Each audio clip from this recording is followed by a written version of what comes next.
Good afternoon, my name is Jacob Faree, and today I'll be talking about rhetoric theory as the video portion part of the final project.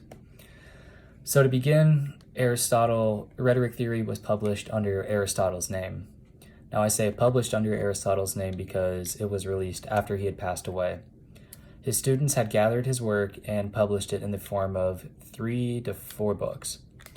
So rhetoric theory was published around the time of 5th century BC, before Christ. So rhetoric theory has really been around for a long time and has stood the test of time as one of the oldest working theories to date.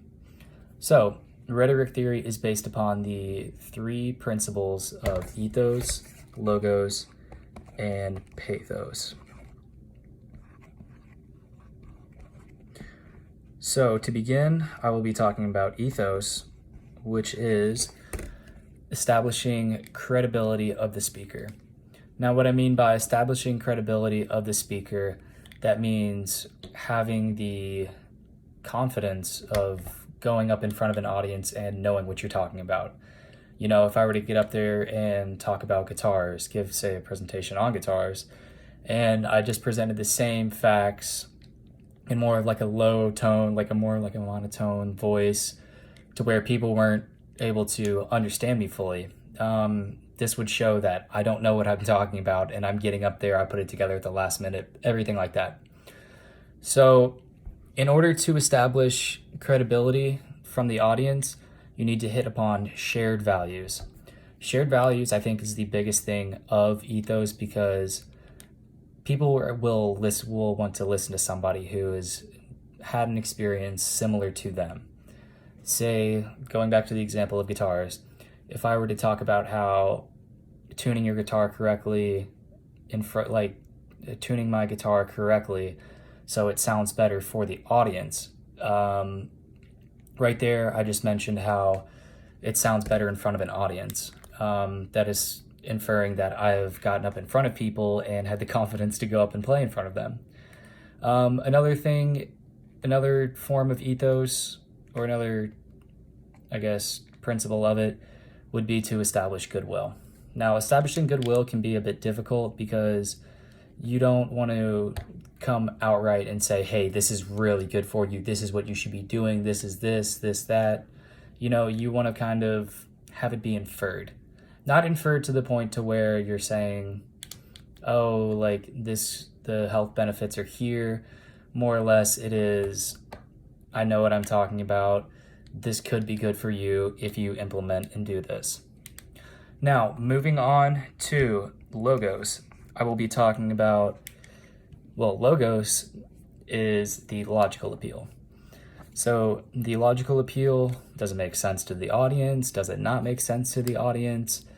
Well, first of all, every argument should make sense to the audience, but it should be presented in a clear,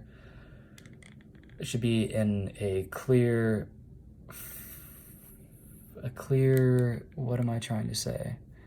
It should be clear and be able to be followed by the audience, meaning it should make sense to the audience. Individual pieces of information should be stacked appropriately. Say, like in a line here, you want to be talking about, okay, so this point is going to be connected to this point, which in turn relates to this point, and it concludes by coming back here. All of these steps should be made aware to the public, or should be made aware to the audience, to the point where they know what you're saying. They can go home and say they were to explain it to their son or their daughter. It should make sense to them as well. Another part of logos is enthymemes. Now, enthymemes is a style where you leave out a big portion of the argument. So going back to the drawing board, say we were to have this point here, which connects here, and then you were to leave out this part right here. Now you were to leave that out, meaning I would say something like, oh, guitars sound better when you tune it like this. And if you play it with a pick here, ultimately this is going to be the best sound that you could get And then here you could infer, oh man, so like it's going to sound a lot better to the audience if it's tuned, I have the right strings, picks, all sorts of those things. So the reason for using enthymemes really is just to allow the audience to come to the conclusion on their own. It further cements sort of the idea you're trying to get across, and it allows the listener, like I said, to piece together the underlying point that you're leaving out right here. And it really just kind of clicks better, because rather than having to directly say everything, it is the audience is engaged and thinking, oh man, like this makes sense because this. Pathos is focused on the emotional appeal. So by that I mean, how well are you able to capture an audience's emotions by displaying your own?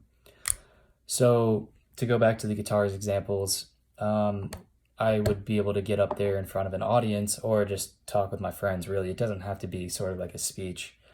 More or less, it can just be for any listeners. But to get up in front of an audience and talk about how I enjoy playing guitar because it symbolizes how my dad and I were growing up playing together, learning, or he was teaching me, that sort of hits on like an emotional side. You know, if I were to use more emotion, let's say it would be like a tearjerker, like my dad and I had